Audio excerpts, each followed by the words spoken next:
Pemirsa, kembali lagi dalam program Kriminal Menyikap Tabir bersama saya, Vena Kintan. Kali ini kami akan mengangkat kasus tewasnya penderita gangguan jiwa yang dianiaya hingga tewas oleh sekelompok warga di Kampung Cibingbin, Desa Padamulya, Cianjur, Jawa Barat. Lalu seperti apa kronologi sebenarnya kasus ini dan bagaimana penangkapan para pelaku penganiayaan ini? Berikut tayangannya.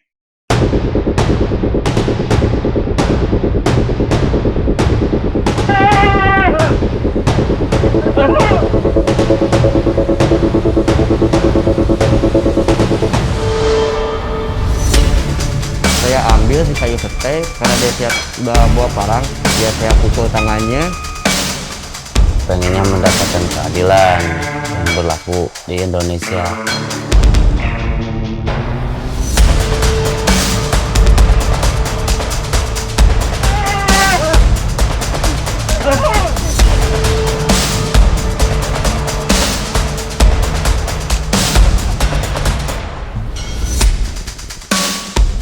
Beginilah suasana saat aksi kejar-kejaran anggota Polsek Cibinong Polres Cianjur, Jawa Barat saat akan menangkap dua orang pelaku pembunuhan. Kedua pelaku yang ditangkap adalah Mulyana dan Hanipan. Selain Mulyana dan Hanipan, anggota Polsek Cibinong Polres Cianjur juga memburu dua pelaku lainnya. Dari keterangan Mulyana dan Hanipan, polisi kemudian menangkap dua pelaku lainnya, yakni Yusuf dan Jajat. Diduga kuat, Yusuf dan Jajat ikut terlibat dalam pembunuhan yang menewaskan Sutar, pria dengan gangguan jiwa di Desa Padamulya, Kecamatan Pasir Kuda, Cianjur, Jawa Barat. Bagaimana cerita keempat warga Kampung Cibingbin ini ditangkap? Dan mengapa mereka begitu tega menganiaya Sutar?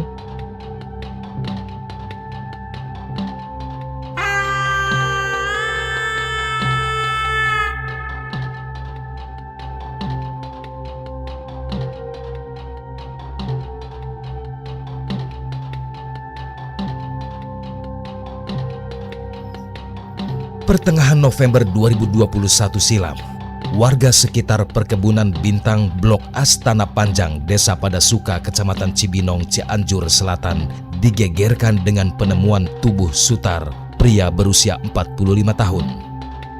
Ia ditemukan di pinggir jalan dengan kondisi kepala terbungkus kain, tangan dan kaki terikat tambang, serta ditemukan darah di punggung korban.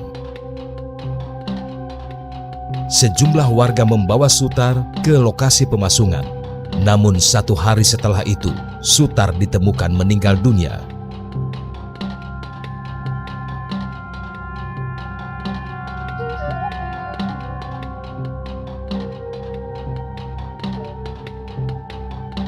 Mulyana, salah satu saksi mata yang sempat mengevakuasi korban, menceritakan bagaimana kondisi Sutar sebelum meninggal dunia. Pas ke atas, ya saya yang paling belakang, lihat udah tergeletak, nggak mau nolongin apa, udah tergeletak gitu. 100 meter dari situ, musimpangan ke bawah ke sini, dia baca ini astagfirullahaladzim, astagfirullahaladzim gitu. Kematian Sutar cukup mengagetkan keluarga. Sejumlah keganjilan kemudian muncul setelah jasad Sutar dimakamkan. Keganjilan pertama adalah kematian Sutar yang penuh tanda tanya tidak dilaporkan perangkat desa ke pihak kepolisian. Keganjilan kedua adalah keluarga korban semakin yakin jika korban meninggal dunia setelah dianiaya. Karena setelah Sutar dimakamkan, keluarga diundang ke kantor desa untuk menandatangani surat perjanjian. Isi dari surat perjanjian tersebut adalah keluarga tidak akan menuntut kematian Sutar ke jalur hukum. Namun keluarga besar Sutar menolak dan melaporkan kasus ini ke polisi. Jangan sampai berlanjut lah, kalau nggak salah mah. Terus? Nah, kalau kata saya teh ke pihak desa apa saya mah nggak ngaju, nggak lanjut. Jadi gak bisa ngambil keputusan sendiri. Karena ada keluarga besar. Iya, ada keluarga besar. Yang lebih haknya adik-adiknya, bukan saya. Untuk penyelidikan, makam Sutar akhirnya dibongkar. Jasad Sutar kemudian diautopsi petugas forensik dan dikawal oleh jajaran kepolisian Resor Cianjur. Bersamaan dengan pembongkaran makam Sutar, Polres Cianjur juga melakukan pemeriksaan sejumlah saksi. Hasil dari autopsi dan pemeriksaan sejumlah saksi disimpulkan jika Sutar meninggal akibat penganiayaan berat. Keempat pelaku penganiayaan terhadap Sutar hingga tewas kini mendekam di Polsek Cibinong, Polres Cianjur, Jawa Barat. Sejumlah barang bukti penganiayaan sudah disita polisi. Ini sandal ini punya korban, ya. Posisi korban itu di borgol, di dalam kerangkeng. Setelah itu mereka kabur dalam kerangkengan itu, dikejarlah oleh tersangka. Nah, ini alat untuk membacok korban oleh saudara Yusuf. Mulyana, Yusuf, Hanipan alias Hanif, serta Jajat, 4 tersangka penganiayaan Sutar hingga tewas merupakan pemuda warga desa setempat. Lantas mengapa mereka menganiaya Sutar?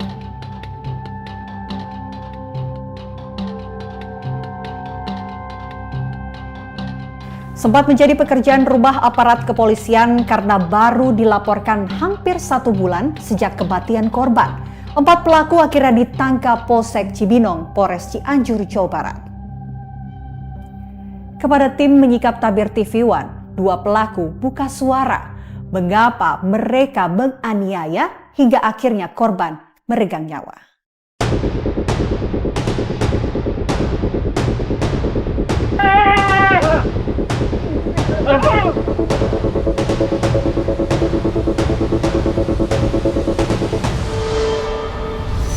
Saya ambil di kayu petai karena dia siap bawa parang, ya saya pukul tangannya.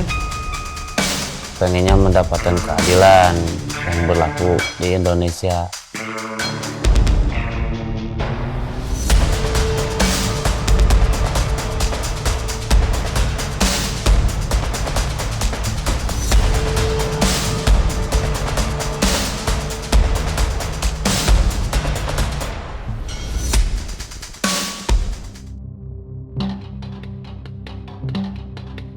Sutar sebenarnya sudah dipasung oleh warga karena dianggap meresahkan. Namun Sutar kerap kali kabur dari lokasi pemasungan. Sejumlah warga yang resah kemudian menangkap Sutar. Namun Sutar melawan dengan parang.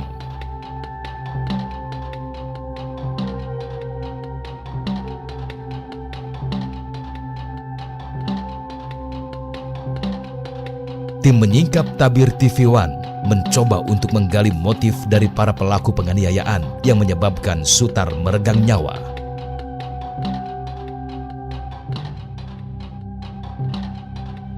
Kepada kami, Mulyana menjelaskan secara lengkap pengejaran Sutar oleh sejumlah warga. Almarhum Sutar itu lepas dari kerangkeng ya Pak.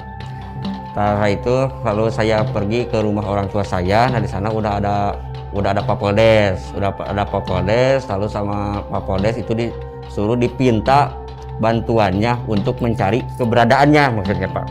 Karena jalannya ada 2 bagian, lalu dibagi 2 tugas Pak.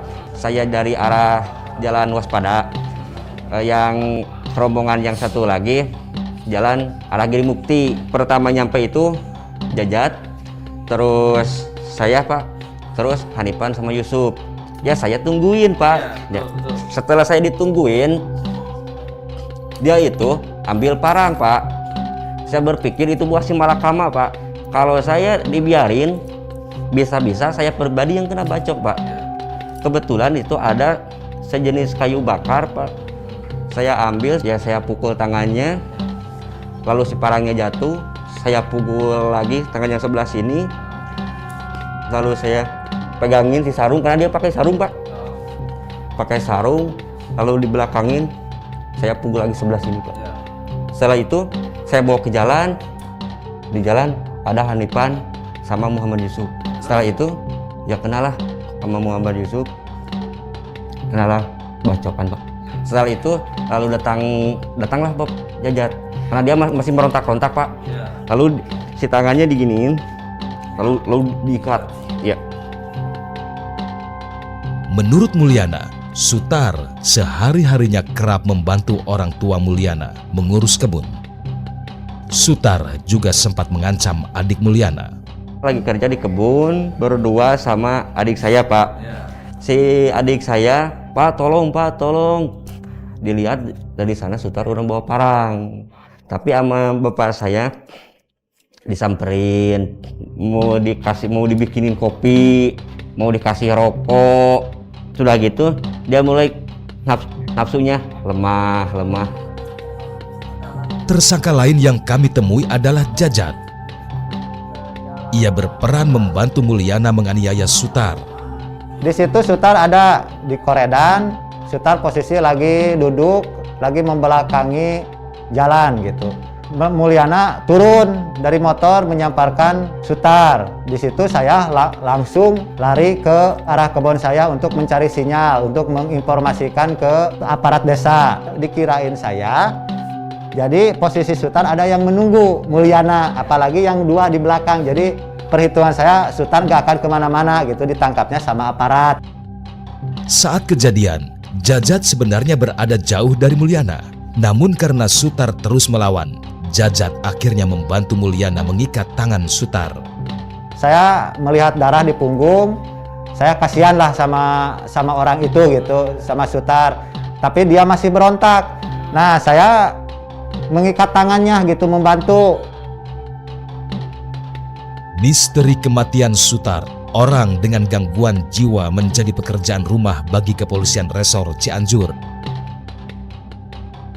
Hampir sebulan sejak kematiannya, keluarga baru memberanikan diri melapor ke polisi. Setelah mendapat laporan tersebut, tim Reskrim Polsek Cibinong, Polres Cianjur akhirnya bergerak ke TKP dan mencari sejumlah barang bukti yang masih tertinggal di lokasi penganiayaan. Kami pertama menerima laporan dari masyarakat bahwa dia telah ditemukan adanya korban meninggal ODGJ, ditemukan di perkebunan bintang di daerah Cibinong ya. Kemudian kami bergerak ke TKP untuk langsung mengamankan daripada TKP tersebut. Tetapi kita menemukan adanya kejanggalan dari adanya penemuan terhadap mayat korban tersebut. Kami langsung melakukan otopsi. Polisi kemudian memanggil 9 saksi untuk dimintai keterangan terkait kematian Sutar hingga akhirnya berhasil menangkap 4 pelaku penganiayaan terhadap Sutar. Untuk tersangka yang berhasil kita amankan yaitu ada 4 orang, bahwa memang mereka mengakui perbuatan. Kami mempersangkakan dengan pasal 170 ayat 3 subsidiar pasal 351 ayat 3 KUHP dengan ancaman pasal 12 tahun. Siapa sebenarnya Sutar dan apakah benar Sutar penderita gangguan jiwa?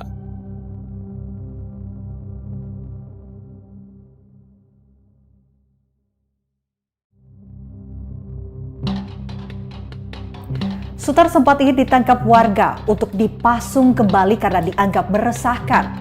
Namun Sutar melawan hingga akhirnya ia tewas dianiaya. Tim Penyikap Tabir sempat mendatangi lokasi tempat pemasungan Sutar yang sangat tidak manusiawi. Seperti apa lokasinya? Berikut penelusurannya.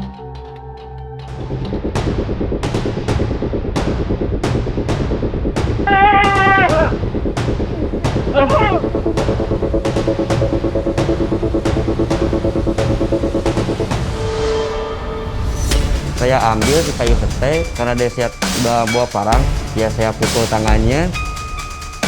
Pengennya mendapatkan keadilan yang berlaku di Indonesia.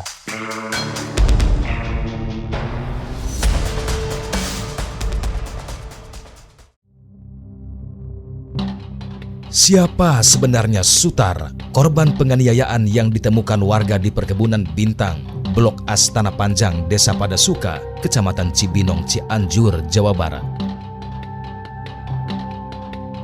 Menurut kerabatnya, Sutar memang mengalami gangguan kejiwaan. Namun akhir-akhir ini, Sutar sudah banyak mengalami perubahan karena dalam proses penyembuhan. 1 minggu sebelum kejadian, perangkat desa Padamulya sempat menghubungi keluarga Sutar untuk meminta izin memasung kembali Sutar. Dia cuman ngabar di WA itu almarhum mau ditangkap, mau dikerangkei.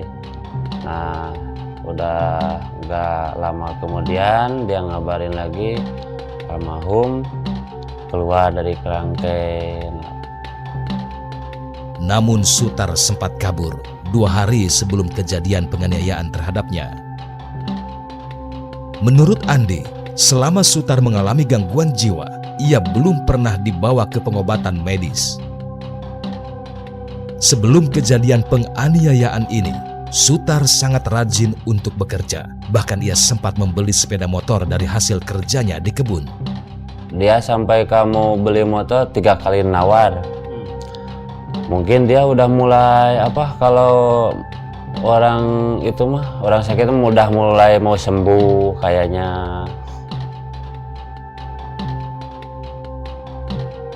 Tim menyingkap tabir sempat mendatangi lokasi tempat pemasungan Sutar. Lokasinya berada di Kampung Cibingbin, Desa Padamulya, Kecamatan Pasir Kuda, Cianjur, Jawa Barat. Lokasinya berada di area perkebunan serta jauh dari rumah penduduk. Terdapat kayu bambu yang dipalang melintang sebagai tempat pemasungan Sutar, serta beberapa tonggak kayu sebagai kaitan tali mengikat Sutar. Lokasi pemasungan Sutar di tempat terbuka. Bisa dipastikan jika siang Sutar akan kepanasan dan jika malam tiba, Sutar akan kedinginan.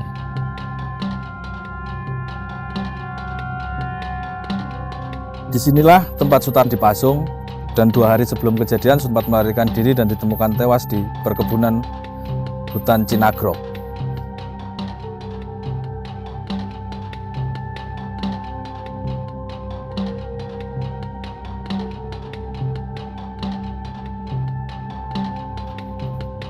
Sementara itu, kami juga sempat menemui Kepala Desa Padamulya untuk meminta keterangan mengenai kasus penganiayaan ini. Awal mulanya karena memang sebelum masa kemarin juga ada pernah kejadian salah satu warga yang kena sambit di punggung. Nah, kemarin ada yang lapor ke saya, 2 orang warga, bahwa Pak Sutar penyakitnya kumat lagi, kambuh. Ya, karena memang saya ada rasa takut kejadian berikutnya ada yang dianiaya. Makanya saya respon menugaskan Pak Kaur Umum untuk menangani, untuk mengamankan lah gitu. Dimasukkan lagi bersama keluarga itu, dimasukkan lagi katakanlah kalau di kampung mah bakuku, namanya kerangkeng gitu. Kurang lebih selama 6 hari, sementara pihak keluarga pun ada yang ngasih makan. Pak Kaur saja sama Pak Kadus yang ngasih makan. Mungkin punya rasa takut ya. Yang nangkap itu kadang-kadang kena ancaman, makanya suka ditutup gitu kan. Kepala Desa Padamulya juga menjelaskan jika dirinya tidak tahu menahu sama sekali soal pengeroyokan ini. Kira-kira jam 16.30 saya dapat telepon dari Pak Kaur bahwa sudah ditangkap lagi. Karena memang saya respect, takut ada kejadian lagi, saya berangkat. Nah, ketika sampai di lokasi keadaannya sudah tertutup, sudah ditutupi. Cuman kelihatan masih ngomong ngeracau. Nah, hitungan menit saya bawa, dalam pikiran saya bagaimana Pak Sutar harus segera masuk lagi ke kerangkeng karena takut membahayakan orang banyak. Hari Sabtu itu ya, pas hari Minggunya ketika saya lagi di jalan menuju Cianjur, ada keperluan dapat telepon lagi dari Pak Kaur, Pak Sutar sudah meninggal. Pihak keluarga sudah menyerahkan sepenuhnya kasus ini ke pihak kepolisian. Ya pengennya mendapatkan keadilan yang berlaku di Indonesia. Sungguh ironis, penderita gangguan jiwa yang seharusnya diberikan perhatian lebih justru dianiaya hingga akhirnya meregang nyawa.